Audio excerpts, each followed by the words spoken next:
Salut à tous, c'est François Rousseau. Si vous êtes passionné par les voitures, vous êtes au bon endroit. Continuez à regarder, on va entrer dans le vif du sujet.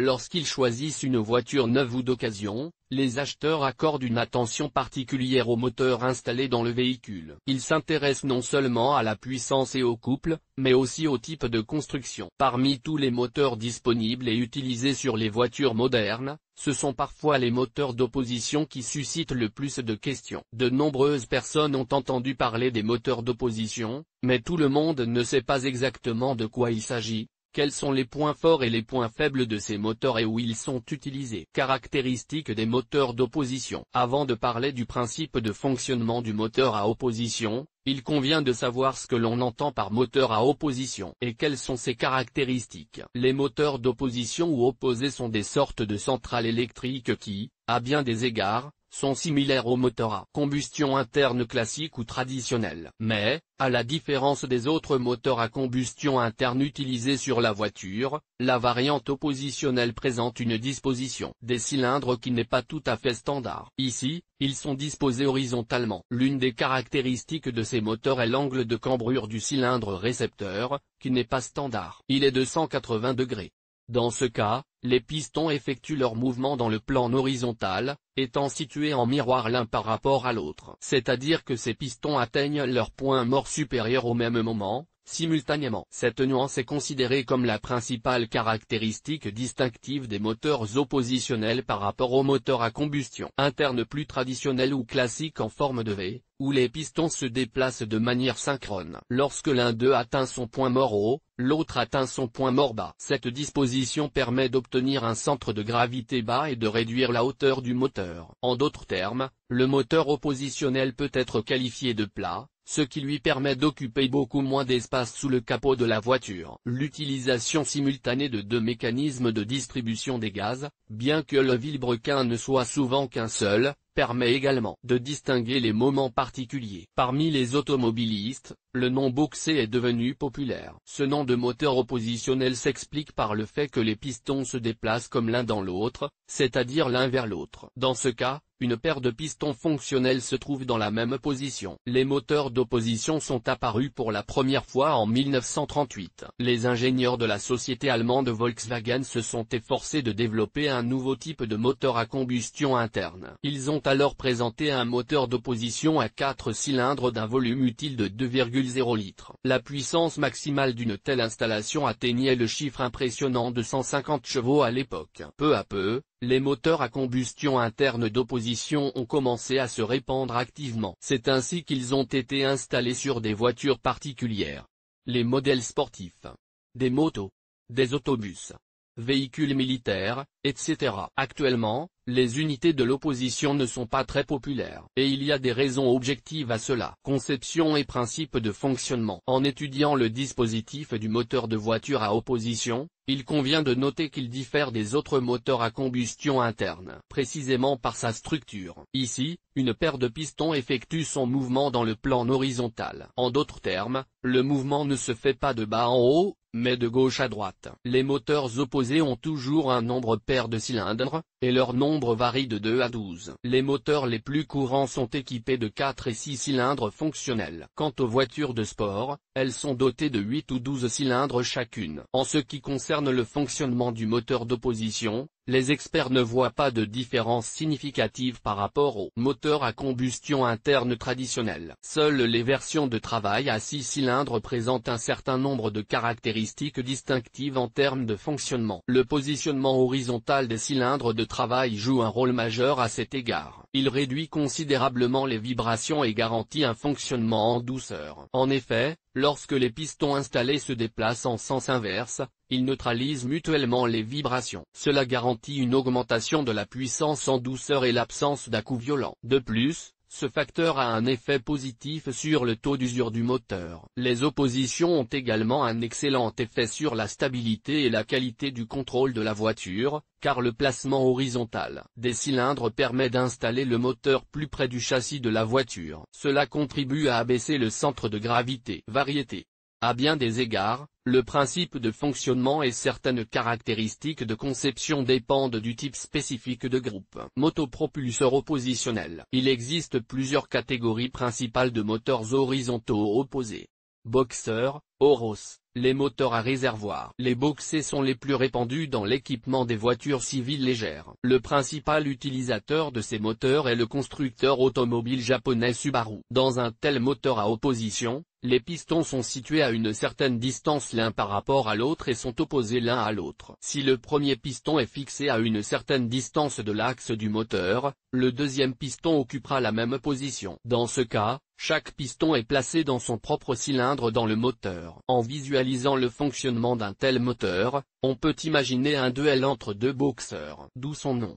En ce qui concerne les autres moteurs de type Horos, le principe de construction et l'ordre de travail des pistons sont quelque peu différents. Il s'agit de moteurs à deux temps. Un cylindre comporte deux pistons fixés sur un vilebrequin. Dans ce cas, le premier est responsable de l'admission du mélange air-carburant et le second évacue les produits de combustion formés en temps voulu. L'une des particularités des moteurs Horos est l'absence de culasse, qui est généralement montée sur le bloc cylindre. L'avantage d'une telle unité est que les pistons ne travaillent que sur un seul vilebrequin. Le moteur Horos est de petite taille, il est moins encombrant et sa masse est faible. Cela permet au moteur d'être utilisé dans différents domaines et sur différents véhicules. Le Horos peut fonctionner avec deux types de carburant, à savoir le diesel et l'essence. Ces avantages devraient également être les suivants: les pistons parcourent une distance légèrement plus courte lorsqu'ils effectuent leur travail, ce qui réduit considérablement la force de frottement et minimise l'usure. Un rendement accru, dû à l'absence d'effet nocif des gaz d'échappement sur la chambre de combustion. Ils exercent une pression sur les pistons qui travaillent. Par rapport au moteur classique, le poids des Horos sera inférieur de 30 à 50%. Le moteur d'opposition de ce type utilise un plus petit nombre d'éléments. Par rapport au moteur en ligne et en V, la différence est de 40 à 50% en moyenne. Ces moteurs sont très économiques. La conception n'utilise pas de système d'entraînement des soupapes. Moins d'espace est nécessaire pour permettre l'installation dans l'espace sous le capot de la voiture. Lire aussi, quelle doit être la fréquence de la vidange d'huile dans le MKPP? Mais tout n'est pas aussi rose qu'il n'y paraît. Ce type de moteur est en phase de développement et d'amélioration progressive. Il est trop tôt pour parler de succès réels et globaux, car il existe un certain nombre de problèmes cachés et imprévus qui surviennent dans le processus de fonctionnement. Passons maintenant au troisième type de moteur d'opposition, que l'on appelle moteur à réservoir. Il s'agit d'un moteur portant la marque 5 TDF. Ce moteur a été créé spécifiquement pour les chars des séries T64 et T72. Le moteur d'opposition de char dispose de ressources impressionnantes, puisqu'il a été conçu à l'origine pour être installé dans de gros équipements militaires. Les pistons partagent un même cylindre et se déplacent dans la même direction, bien que chacun ait son propre vilebrequin. Le mélange air-carburant s'enflamme en créant un espace minimum entre les deux pistons en fonctionnement. Comme pour les Horos, l'air pénètre dans les cylindres et les gaz d'échappement sont évacués par le système de turbocompresseur. Grâce à la contre-course des pistons,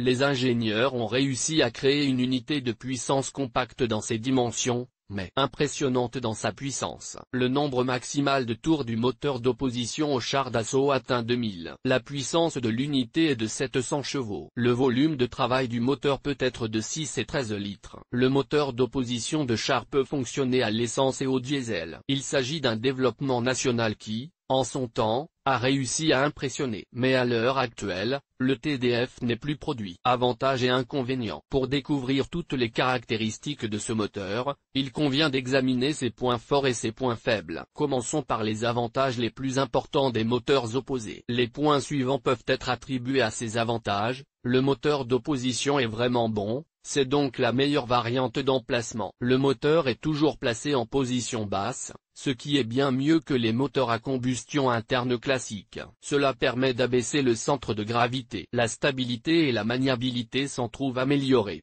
Et c'est aussi le meilleur de la concurrence car il est pratiquement au même niveau que la transmission. Cette caractéristique permet de minimiser les pertes de transmission de couple.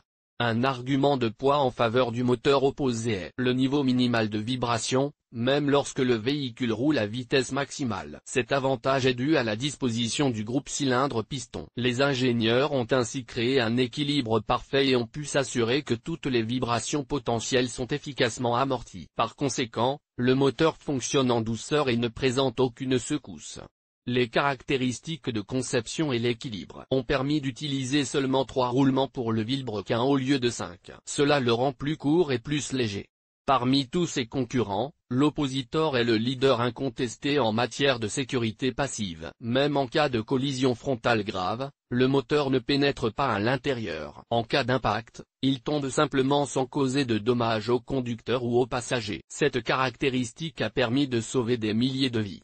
Si le moteur d'opposition est correctement entretenu, quel que soit le type de carburant utilisé, le moteur d'opposition peut se targuer de disposer d'une énorme ressource. S'il est bien entretenu, le moteur d'opposition peut se vanter d'être une ressource énorme. Avec une bonne attitude, un tel moteur parcourt environ 1 million de kilomètres. Pour obtenir un tel résultat, il suffit de changer l'huile et les autres consommables à temps, et de ne pas soumettre l'appareil à des charges extrêmes excessives. Bien que la liste des avantages soit impressionnante, le moteur d'opposition présente également des inconvénients importants. Et ces inconvénients peuvent largement supplanter tous les avantages disponibles. Un libre service coûteux. Le propriétaire d'une voiture équipée d'un moteur d'opposition ne pourra effectuer qu'un certain nombre de procédures simples dans le cadre du processus d'entretien. La plupart des travaux devront être effectués par des spécialistes. Il s'agit là d'un coût supplémentaire pour l'entretien du véhicule. Des réparations coûteuses et compliquées. La complexité des réparations entraîne une augmentation du coût des services. Les pièces de rechange pour les oppositions sont assez chères. De plus, il faut rechercher des spécialistes compétents. Les professionnels dans le domaine des moteurs d'opposition sont très peu nombreux. Et ceux qui travaillent avec de telles centrales électriques demandent beaucoup d'argent pour leurs services. Conception complexe. Pour effectuer certains travaux et changer certains consommables, il faut parfois démonter partiellement le moteur. C'est problématique et inaccessible pour un automobiliste inexpérimenté. Compacité conditionnelle. Bien que ces moteurs aient réussi à se faire petits et à se placer bas, ils nécessitent tout de même beaucoup d'espace sous le capot. Consommation active d'huile. Pour les moteurs d'opposition, il est extrêmement important de surveiller non seulement l'état, mais aussi la quantité d'huile. Le moteur a un grand appétit pour le lubrifiant. Un manque de lubrifiant peut avoir des conséquences extrêmement négatives, graves et coûteuses. Chemise de cylindre amovible. Le fait qu'elle soit amovible est une bonne chose. Mais pour remplacer les chemises, il est nécessaire d'effectuer un certain nombre de mesures complexes pour démonter partiellement le moteur. Si cela n'est pas fait, le moteur commencera bientôt à consommer de l'huile de manière encore plus active, ce qui entraînera une défaillance rapide de l'ensemble du moteur d'opposition. Il y a une grave pénurie d'artisans qualifiés. C'est l'un des principaux problèmes de la Russie et des pays de l'ACE. De nombreuses personnes seraient ravies d'acheter une voiture équipée d'un moteur d'opposition. Mais le manque de bons maîtres est à l'origine d'un grand nombre de questions. Certains se chargent de l'entretien des moteurs opposés, mais la qualité de leur travail laisse à désirer. Les maîtres qualifiés sont chers et ne travaillent pas dans toutes les villes. Lire aussi.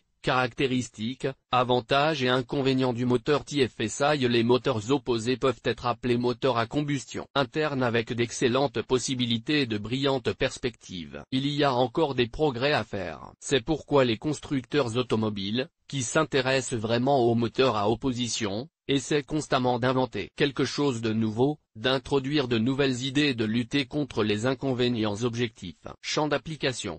Compte tenu de toutes ces informations, de la présence d'avantages importants et d'inconvénients objectifs, on peut légitimement se demander quelles sont les voitures qui peuvent être équipées d'un moteur à opposition. Il convient de noter que les voitures ne sont pas si souvent équipées de moteurs opposés que les moteurs en ligne ou en V traditionnels. Mais il existe un constructeur automobile qui, depuis plus de 50 ans, installe activement et avec succès ce type de moteur sur ses modèles. À bien des égards, c'est à ce constructeur que l'on doit le développement du segment des moteurs opposés. Il s'agit de Subaru, une entreprise basée au Japon, mais dont les voitures sont vendues avec succès dans le monde entier. Mais il y a encore peu de voitures et de véhicules qui sont équipés de tels groupes motopropulseurs. Il s'agit des véhicules suivant certains modèles de Volkswagen, certaines voitures de la marque Porsche. Moto Ural de l'ère soviétique. Moto Dnepr. Les autobus Ikarus, en provenance de Hongrie. Il n'est pas nécessaire de parler d'une distribution mondiale de ce type de moteur. Toutefois, les volumes de vente des mêmes voitures Subaru équipées de moteurs à opposition sont impressionnants. Récemment, les moteurs à opposition ont de nouveau attiré l'attention des ingénieurs et des développeurs. Des recherches sont régulièrement menées, des tests de toutes sortes sont effectués. Les spécialistes s'efforcent d'améliorer et de moderniser ces moteurs. D'ailleurs, un groupe de spécialistes américains, dont les travaux sont financés par Bill Gates, est directement lié à la finalisation des moteurs de type Rose. Il est difficile de dire ce qui sortira de tout cela, mais l'intérêt pour les moteurs d'opposition nous laisse penser qu'il sera bientôt possible de résoudre le problème des lacunes évidentes. Dans ce cas, les moteurs en ligne et en V auront un concurrent réel et sérieux. Si le moteur d'opposition se débarrasse de ses inconvénients et conserve ses principaux avantages, il pourra faire un grand pas en avant. Mais jusqu'à présent, tout n'est que rumeur partielle, supposition et spéculation. La question de savoir si, dans un avenir proche, il sera réellement possible de modifier de manière significative les moteurs d'opposition est complexe. Comment éviter les réparations coûteuses? Si l'on tient compte de tous les inconvénients disponibles, on peut conclure que les moteurs d'opposition sont coûteux et difficiles à réparer. Les principaux coûts sont liés à l'achat de pièces détachées et au paiement des services de réparation. Si le moteur est maintenu en bon état de fonctionnement, vous n'aurez pas à dépenser beaucoup d'argent. C'est la principale mission d'un propriétaire de voiture qui souhaite acheter un véhicule équipé d'un oppositonique, mais qui craint les coûts potentiels de son entretien. Il existe plusieurs règles dont le respect vous permettra d'obtenir le maximum d'avantages et de faire face au minimum d'inconvénients. Du moteur de type oppositonique. Fréquence de l'entretien. Respectez strictement la réglementation, effectuez l'entretien conformément aux recommandations du fabricant. Dans les conditions de nos routes et de notre climat, elle peut être légèrement réduite. Si la machine est utilisée dans des conditions difficiles, il convient de soustraire au moins 15% de la fréquence d'entretien indiquée. Des artisans qualifiés. Bien qu'il n'y ait pas beaucoup de spécialistes expérimentés dans les moteurs d'opposition, il est tout à fait réaliste d'en trouver. En confiant votre moteur à un technicien qualifié, vous augmentez considérablement vos chances d'obtenir un fonctionnement à long terme sans problème de vos oppositions. Sélection minutieuse de l'huile moteur. Les contraires étant très exigeants en matière d'huile moteur, il convient de suivre à la lettre les recommandations du constructeur automobile. Choisissez les huiles dont l'utilisation est recommandée par l'usine. Les informations pertinentes sont précisées dans le manuel d'utilisation. S'il n'est pas possible d'acheter exactement une telle marque, privilégiez les fabricants connus jouissant d'une bonne réputation. N'achetez le lubrifiant pour le moteur d'opposition que dans des magasins vérifiés, où figurent toutes les garanties et tous les certificats de qualité. Vous éviterez ainsi d'acheter une contrefaçon. Faites le plein dans de bonnes stations-service. Ce conseil vaut pour tous les types de moteurs, et pas seulement pour les moteurs opposés. Un bon carburant garantit le bon fonctionnement du moteur, augmente ses ressources et réduit les risques de contamination. Même si vous payez le carburant plus cher que dans les stations-service bon marché, vous pouvez encore économiser de l'argent. Cela se traduira par un fonctionnement sans problème et par l'absence de réparation du moteur due à l'impact négatif d'un carburant de mauvaise qualité. Système de refroidissement. Bien que les moteurs d'opposition soient équipés d'un système de refroidissement relativement efficace, celui-ci ne peut pas supporter une surcharge excessive du moteur. Ne surchargez pas le moteur d'opposition. Et pour le système lui-même, ne choisissez que des consommables de qualité. Lavage du moteur. Cette opération doit être effectuée périodiquement, et non pas régulièrement comme le pensent de nombreuses personnes. Mais même un nettoyage occasionnel du moteur normalisera la dissipation de la chaleur et empêchera la surchauffe. D'où la longue durée de vie du moteur, la préservation de ses ressources et l'absence de problème. Il ne faut pas croire le stéréotype selon lequel le fonctionnement d'une voiture équipée d'un moteur à opposition serait beaucoup plus coûteux que l'entretien d'une voiture équipée d'un moteur à combustion interne traditionnel en ligne ou en V. On le voit clairement dans l'exemple du moteur à opposition. L'exemple des voitures Subaru le montre clairement. Leurs pièces de rechange sont relativement peu coûteuses, les consommables ne coûtent pas non plus des sommes faramineuses. Même une personne disposant d'un petit revenu peut entretenir une telle voiture. Tout dépend directement de la qualité du service et de l'entretien. Si la machine est entretenue avec compétence, que les travaux programmés sont effectués à temps et qu'ils ne provoquent pas de surcharge extrême, le moteur ne nécessitera pas beaucoup d'argent. Les moteurs opposés suscitent un intérêt accru en raison de leur grande qualité. Dans une certaine mesure, leurs inconvénients sont déconcertants, mais ils sont tout à fait classiques. Tout moteur peut entraîner des coûts financiers considérables. C'est déjà une question qui dépend directement du propriétaire et de son attitude à l'égard de sa voiture.